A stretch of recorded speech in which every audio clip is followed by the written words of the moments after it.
कल जैसे बोले थे आज फिर बोल रहे हैं, यदि प्रभु के चरणों का आश्रय नहीं लोगे, नाम जप नहीं करोगे, शास्त्र मर्यादा का उल्लंघन करोगे, कोई भी हो, कितनी भी ऊंचाई, कितने भी बड़े पद में, कहीं भी तुम्हारा जितना भी वैभव है, तुम्हें संतोष नहीं प्रदान कर सकता। बस जियो चुपचाप, कैसे? राधा राधा राधा, और आ जाओ हमारे पास। ये बड़ा सौभाग्य होता है, बड़ा सौभाग्य। जो मंत्र और नाम मिला है, समस्त समाधानों का समाधान है। कई ऐसे नाम अपराध है, नाम को अर्थवाद मानना कि अरे ये तो केवल रोचकता बढ़ाने के लिए कहते हैं, ऐसा नाम का फल नहीं है। जो आपको कर्तव्य मिला है उसे पूजा मानो और नाम जप करो, निहाल हो जाओगे, मस्त हो जाओगे, कोई भी तुम्हें परास्त नहीं कर पाएगा, हारते हुए भी जीत जाओगे। नाम है तो सब कुछ है, नाम छूटा तो कुछ नहीं। इतनी बात लिख लो, मेरी ये जबान ऐसी दृढ़ता को प्राप्त हो जाए, बोलेगी तो राधा, नहीं तो कट जाए। रसनाद्या तव गुण ही, केवल आपकी बात बोले, नहीं तो ये नष्ट हो जाए। मुझे ऐसी जिह्वा नहीं चाहिए जो आपसे बिलक बात करे। दृढ़ियो, मुझे दृढ़ कर दो इस वाणी को, मेरी रसेंद्री को आपका उच्छिष्ट पाए, मेरी वाकेंद्री को आपका गुणगान करे। बस मुझे नहीं चाहिए और कुछ। राधा राधा राधा, क्या दुर्लभ रह जाएगा, क्या चाहिए? पलक झपकने को निमेष कहते हैं। इतने में राधा के प्रीतम ने अनंत ब्रह्मांडों का सृजन कर दिया। ऐसी किशोरी जो हमारी है और ऐसी किशोरी जो के अधीन लाल जो है, मुझे क्या चाहिए समझ में नहीं आता। कोई पदाधिकारी हाथ मिला दे तो छाती फुला के गर्भ में घूमोगे, वो पता नहीं दोबारा तुमसे मिले कि ना मिले, तुम्हारी बात समझ पाए कि ना समझ पाए। अनंत ब्रह्मांडों के स्वामी को अधीन रखने वाली प्रिया जो कह रहे तू मेरा है, तभी हमारे हृदय में निकलता है हमारे माई श्यामा जी को रात। ध्यान रखना, अगर प्रियाजू ने स्वीकार न किया होता तो वाणी से नहीं तुम बोल सकते कि मेरी प्रियाजू। ये तभी बोल सकते हो जब प्रियाजू ने स्वीकार किया है। तभी यहां बैठे हो वृंदावन में प्रियाजू के घर में, तभी आप प्रियाजू के निज जनों से प्रियाजू की बात सुन रहे हो। स्वीकार करो पहले कि प्रियाजू ने तुम्हें स्वीकार किया है। हे स्वामिनी जू, मुझे ऐसी दृढ़ता दे दो, निर्माणा भवतु रसनाद्या तव गुणई, मेरी जबान अनन्य हो जाए, केवल राधा यश गान करे, राधा बोले। सदा स्था तुम कांखे विपिन वर कुंजे तव नवयो। प्रियाजू, मेरे शरीर को ऐसा कर दो कि वृंदावन छोड़ के ना जाए। ऐसा रोग दे दो, ऐसी परिस्थिति दे दो, ऐसी घटना कर दो कि वृंदावन से कभी बाहर जाने लायक ही न रहे। बड़ी कृपा। घबरा जाएगा हृदय, रोग दे दो। नहीं नहीं, हमें कहीं भी रखो, रोग मत देना। भव रोग तो लगा ही आए, उसको तो तुम जान ही नहीं पा रहे, जो तुम्हें बार बार जन्म मरण, कैसा कैसा कष्ट है। जीव मानव योनि में आया, गर्भ में आया, 9 महीना रहा, मर गया, फिर दूसरे गर्भ में गया। क्या दुर्गति है जीव की, समझ पा रहे? मानव योनि में हुआ, ऐसी जगह जन्मा, उठा के फेंक दिया जैसे कोई डस्टबिन में कूड़ा फेंकता है। क्या दुर्गति है, समझ नहीं पा। आज तुम विवेकवान हो, बुद्धिमान हो, स्वस्थ हो, प्राप्त कर लो प्रभु को, नहीं कल पछताना पड़ेगा। कुछ काम नहीं करेगा तुम्हारी बुद्धि। जो बहुत बुद्धिमान है ना, यही देख लेना, यही तुम्हारी दृष्टि नहीं है इसलिए तुम्हें दिखाई नहीं दे रहा, दूर से दिखाई दे रहा है। कल जैसे बोले थे आज फिर बोल रहे हैं, यदि प्रभु के चरणों का आश्रय नहीं लोगे, नाम जप नहीं करोगे, शास्त्र मर्यादा का उल्लंघन करोगे, कोई भी हो, कितनी भी ऊंचाई, कितने भी बड़े पद में, कहीं भी तुम्हारा जितना भी वैभव है, तुम्हें संतोष नहीं प्रदान कर सकता। तुम्हारी चेतना तुम्हें जलाएगी, देख लेना। चिंता, शोक, भय, डिप्रेशन, दुख, इससे मुक्त नहीं हो सकते। कागज में लिख लो चाहे दिमाग में लिख लो।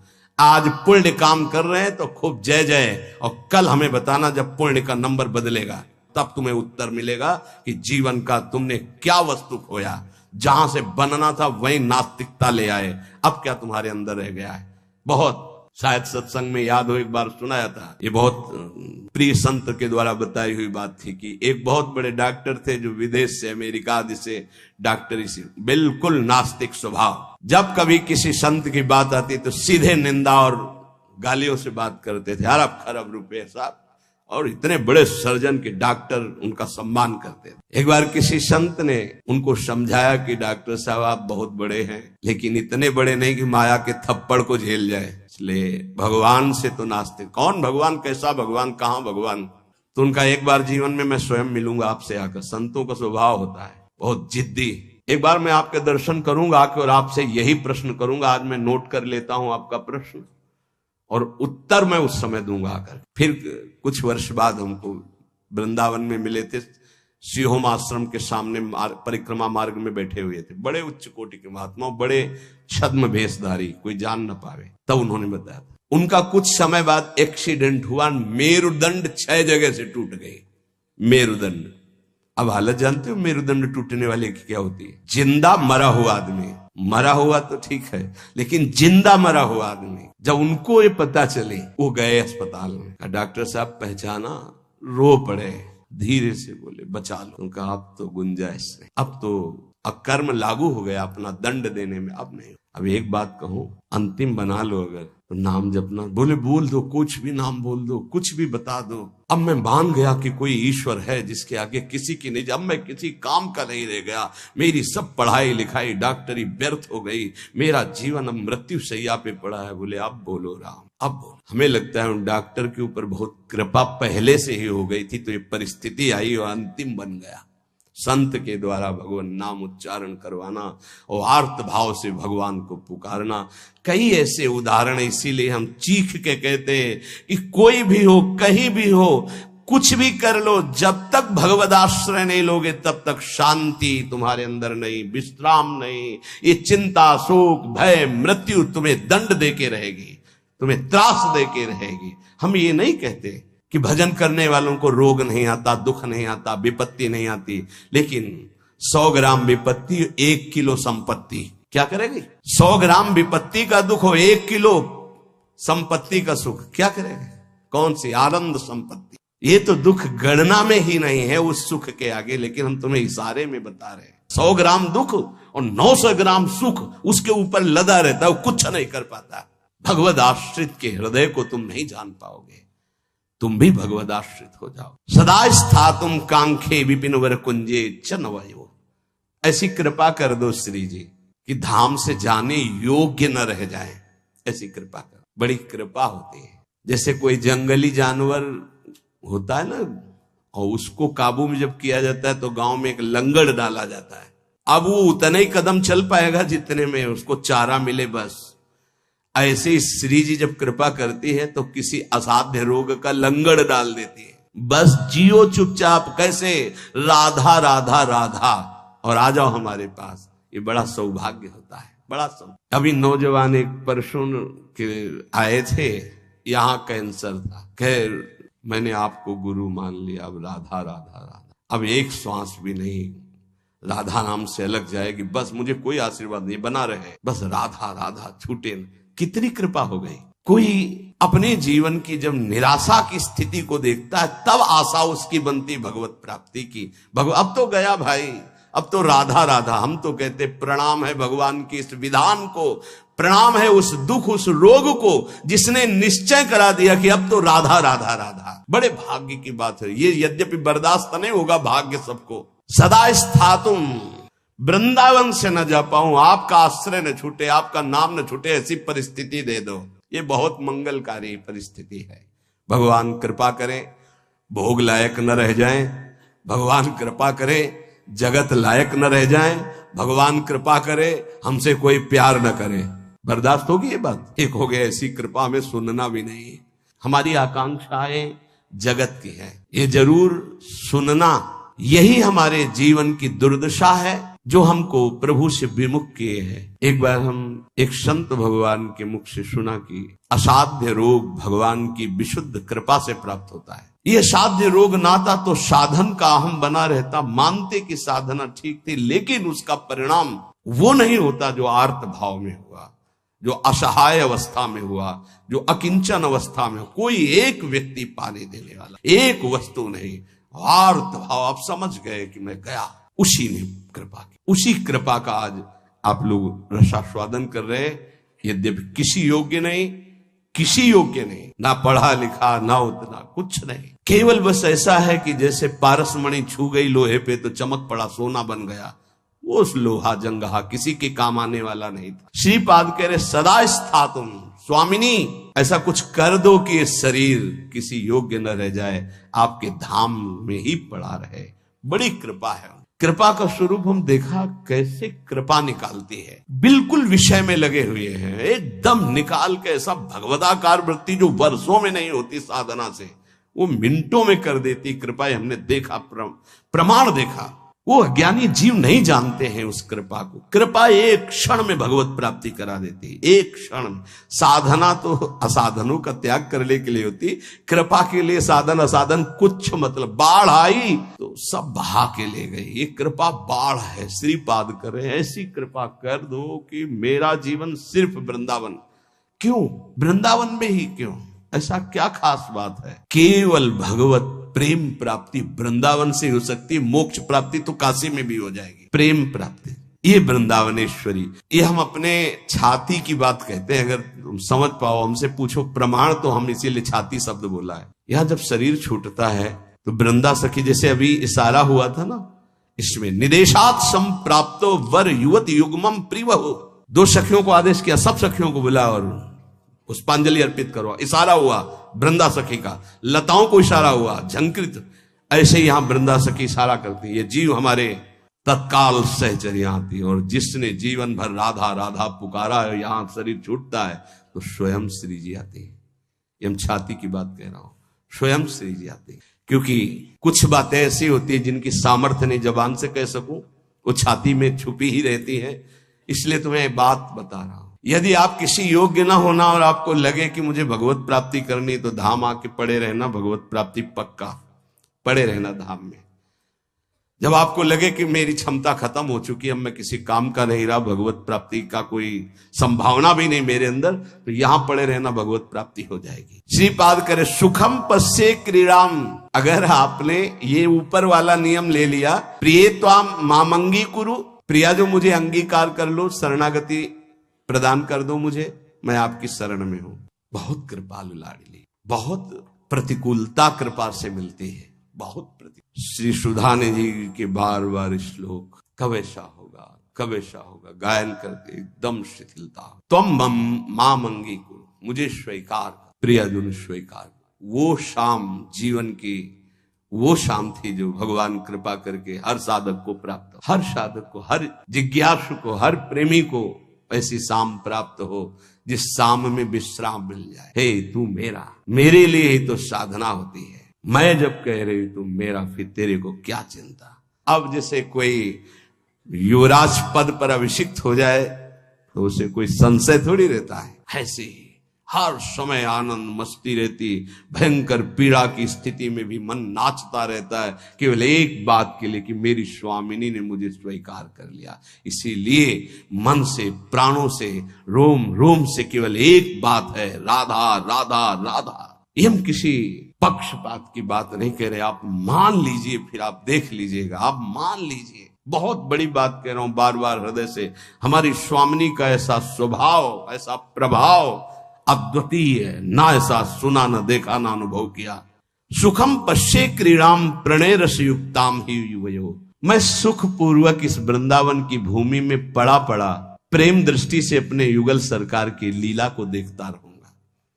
गुरु कृपा ही केवल, गुरुदेव की कृपा से ही ये निष्ठा प्राप्त होती है कि वृंदावन वृंदावन, प्राण वृंदावन, जीवन वृंदावन, सर्वस्व। एक दिन बैठे बैठे हृदय से स्फुरित हुआ था, जो 1-2 बार गाया है। ये हृदय की पूरी मनन की हुई बात आपको, जो 1-2 बार पद गा करके सबको सुना, ये हृदय से केवल है। इस पूरा जीवन का सार, ये हमारा जीवन है, ये प्राण है, यही हमारा कर्ता, यही हमारा विधाता, विधान बदलने वाला है, यही हमारा सर्वस्व है, यही हमें निकुंज तक पहुंचाएगा। विश्वास कर लीजिए। पड़ा रहूं इस रज में, राधा राधा पुकारता रहूं। कैसी इस रज की महिमा।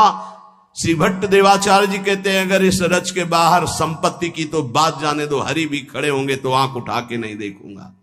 विपिन रात सीमा के बाहर हरिहु को न निहार, रे मन वृंदा विपिन निहार। उपासक सर्वत्र सगुण निराकार की भावना में विराजमान वृत्ति के द्वारा सम हो जाता है। सगुण निराकार, जैसे राधा वल्लभ, यह हमारा रूप है आराध्य का, लेकिन मुझे दिखाई नहीं दे रहा, सर्वत्र वही है। हम भावना करते हैं अव्यक्त रूप से, निराकार रूप से, सगुण निराकार। सगुण हमारे प्रभु राधा वल्लभ जी, आकार ये सब हैं, लेकिन इनके अंदर वो विराजमान है। यहां से संसार से जीवन मुक्त अब समिट गई। पूरी ममता अपने प्रिया प्रीतम के चरणों में तब ये प्रेम का प्रादुर्भाव होता। भगवान से मनाना चाहिए कि हमारी बुद्धि को नष्ट कर दो। ये जो बहुत ज्ञान विज्ञान चलती है बुद्धि, प्रभु बस इसको इतना कर दो कि राधा राधा राधा राधा राधा, बस इतने में स्थित हो जाए, ना कोई तर्क आवे और ना कोई हमारी जानकारी की इच्छा रह जाए। उपासक के अंदर प्रश्न की धरा ही नहीं होनी चाहिए। जो हमको मिला इसके आगे हमको जानना ही नहीं चाहते, उससे सब कुछ प्रकट हो जाएगा। सच्ची मानिए, जीवन में कभी किसी से प्रश्न नहीं हुआ, कभी किसी से, गुरुदेव के सिवा, वो भी उपासना संबंध से। वैसे गुरु कृपा से सब प्रश्नों का समाधान होता है, वो मिलान के लिए। वेदांत कहता सर्वम खलमिदम ब्रह्म, तो प्रेम उपासना क्या कहती है? तो बोले सर्वान वस्तुतया निरीक्ष परम स्वाराध्य बुद्धिर्मम। तो ठीक है, हम इतनी जगह दर्शन करने जाते हैं, सब जगह प्रभु के अलग अलग नाम हैं, रूप वही वंशीधारी है, फिर मना क्यों किया जाता है? नहीं, कोई मना नहीं है। तो फिर हम वहां भावना क्या करें? हमारे राधा वल्लभ लाल जब इस कुंज में गए तो ये नाम पड़ गया, इस कुंज में गए, बस जो प्रश्न हमको उपासना संबंधी, बस अपने उपास्य देव में किसी भी तरह का तर्क कभी उपस्थित नहीं हुआ। उपास्य देव की उपासना को पुष्ट करने का प्रश्न, उपासक के अंदर कोई प्रश्न नहीं रहना चाहिए। जो मंत्र और नाम मिला है समस्त समाधानों का समाधान है। अनन्य ममता विष्णु और प्रेम संगीता, हमारी जो अनन्यता है वो पहले व्यापक तत्व में हो जाए, समाधान तभी प्राप्त होगा। ध्यान रखना, एक भी सृष्टि में कोई भी अगर हमारे प्रभु से अलग हमारी दृष्टि और व्यवहार में रहेगा तो भगवत प्राप्ति में बाधा रहेगी। इतना बड़ा खेल है। अनन्य ममता विष्णु, और विष्णु माने व्यापक। जो हम आराध्य देव का नाम स्वीकार किया गुरु प्रताप से, राधा वल्लभ लाल, वो राधा वल्लभ लाल विष्णु माने व्यापक। अनन्य ममता, हमारी ममता राधा वल्लभ लाल जी के चरणों में, और वो व्यापक, सब में वो व्यापक है। प्रेम संगीता, इसी से प्रेम का स्फुरण होगा, पहले सब में बराबर। हरिवंश नाम लीजिए अजात शत्रु सदा। देखो भला ऐसा है? ऐसा नहीं, इसीलिए नाम जपने पर भी नाम का रंग नहीं आ पा रहा, क्योंकि इससे नामापराध बन जाता है।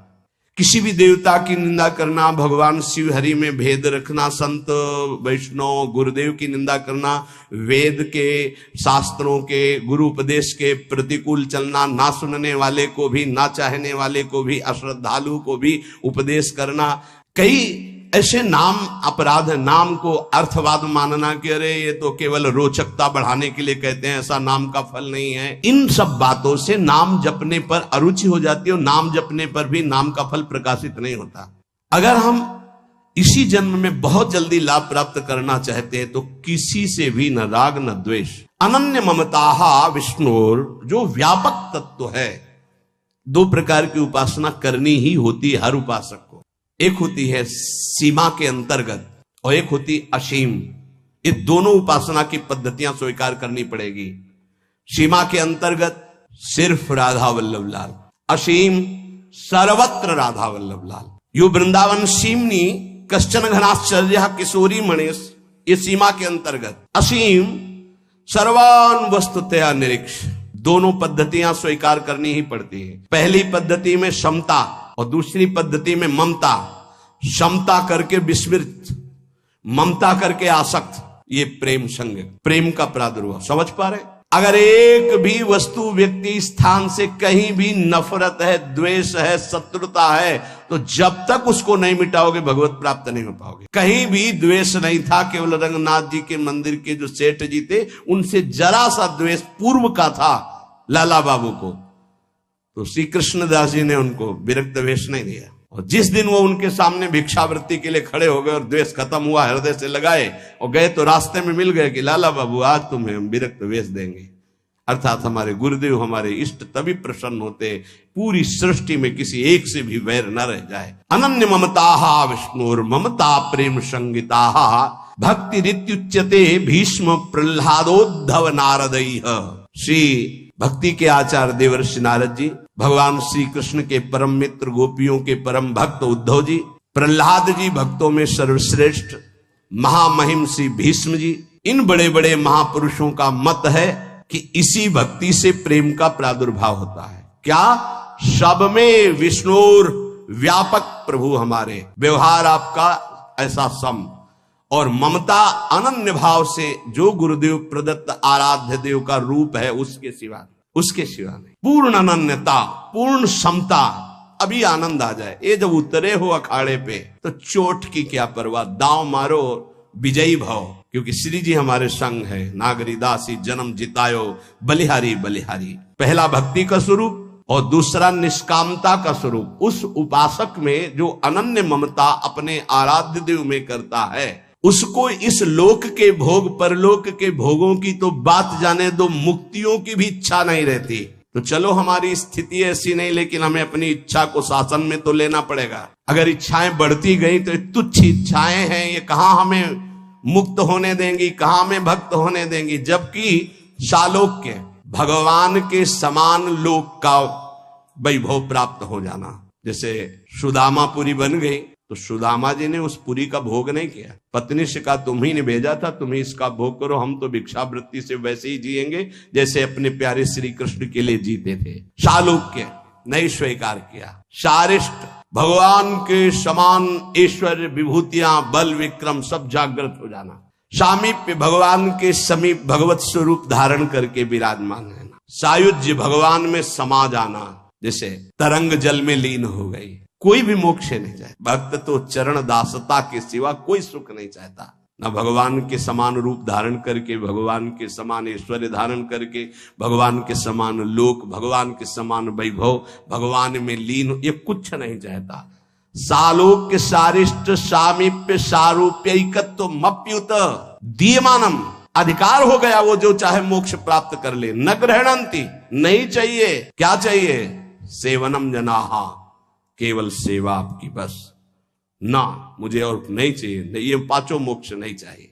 कैवल्य परम पद स्वरूप बोध महापुरुष को मिलता है।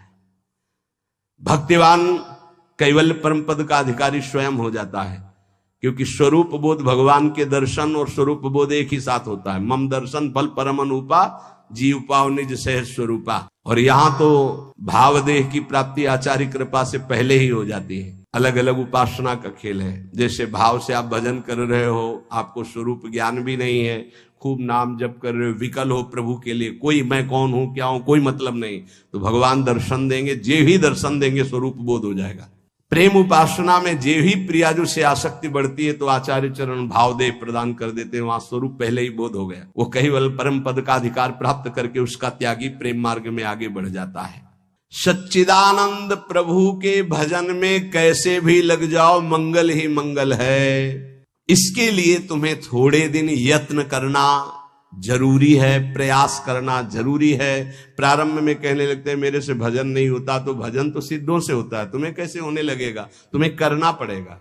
लोभ जगाओ सत्य वस्तु की प्राप्ति के लिए, सब कुछ मिल जाएगा। जैसे लोग अज्ञानी लोग कहते हैं, तुम कहते हो तो नाम जपने से हमें भोजन मिल जाएगा क्या? तुम चिंता मत करो। तुम्हें अगर विश्वास हो तो जो हम तुम्हें नाम दे रहे हैं राधा राधा, ये अखिल पति भगवान को अधीन कर लेता है। यार भोजन में गिर गए तुम कि भोजन पता नहीं मिलेगा कि नहीं मिलेगा। और हमने ये कभी नहीं कहा कि आप ऐसे हाथ पे हाथ धर करके राधा राधा बोलो। हमने कहा अपने कर्तव्य का पालन करते हुए करो, कर्म करो, पुरुष कायर नहीं बनो, जबान से राधा राधा बोलो और अपने कर्तव्य का पालन करो, सब ठीक हो जाएगा। कर्तव्य कर्म से तुम्हें व्यवहार सामग्री मिलेगी और राधा नाम तुम्हें परमार्थ में बलशाली बना देगा। लेकिन ये अज्ञानी जीव समझते नहीं। एक बार भगवान शंकराचार्य जी आद्य गुरु, वो गंगा के किनारे देखा कि दो मछुआरे ऐसे समाधि लगाए मानो बैठे हो, बड़ी एकाग्रता से। वो बंसी जब डाली जाती है ऐसे, और जरा सा हिली तो ऐसे। तो कहे भैया कितना समय बैठते हो? बोले सुबह से शाम तक महाराज। क्या मिलता है? महाराज कुछ मछलियां मिल जाती हैं, बेचते हैं, परिवार का पोषण होता है। कितने रुपया मिलते हैं? बोले इतने मिल जाते हैं। बोले ठीक है, इतना रुपया तुम्हें देंगे, भोजन देंगे, वस्त्र देंगे। 4 मठों की स्थापना उस समय हो चुकी थी। चलो मठों में विराजमान हो और नारायण नारायण का कीर्तन करो, बढ़िया भोजन मिलेगा, वस्त्र मिलेगा। महीने में इसके अनुपात से, रोज के अनुपात, मछली मारना बंद करो। चले गए, बैठा करो नारायण नारायण। बैठ गए, उनके सामने तो शुरू किया नारायण नारायण, और जो ही हो गए सो भाग गए। फिर मछली मारने लगे। फिर भगवान शंकराचार्य जी गए और उनका तुम भाग क्यों आए?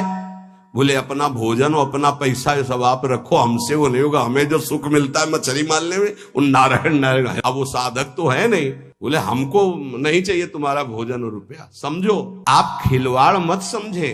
हर सुख सुविधा प्राप्त होने पर भी मन को रोक पाना, ये बड़े बहादुर हैं, ये बड़े वीर हैं जो श्री जी के लिए अपने समस्त संबंधों को स्वाहा करके और आगे कदम बढ़ा रहे। खिलवाड़ ना समझो। उनको कहा गया कि तुम्हें मछली मारने से जितना मिलता है प्रति महीने मिलेगा, कोई चिंता नहीं, खाओ पियो, नारायण नारायण बोल। नहीं कर पाए, क्योंकि मना स्थिति जब तक राजी नहीं तब तक कैसे हो सकता। मना स्थिति को प्रभु में राजी करने वाले, इसीलिए सतरत सतरत सा लोकांतारित। तो आप सबसे प्रार्थना है, भजन सिद्धों का होता है, साधकों का नहीं। साधकों को प्रारंभ में बिना रुचि के, बिना भाव के, बिना स्वाद के भजन करना पड़ता है, और भजन ही हमारे जीवन को परम सुख में पहुंचाएगा।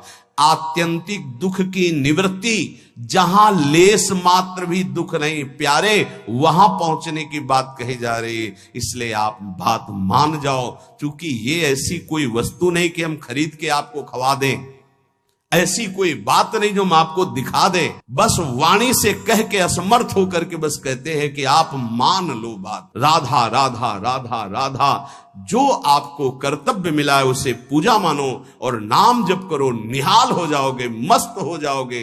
कोई भी तुम्हें परास्त नहीं कर पाएगा, हारते हुए भी जीत जाओगे, और अगर प्रभु से विमुख रहे तो जीतते हुए भी हार जाओगे।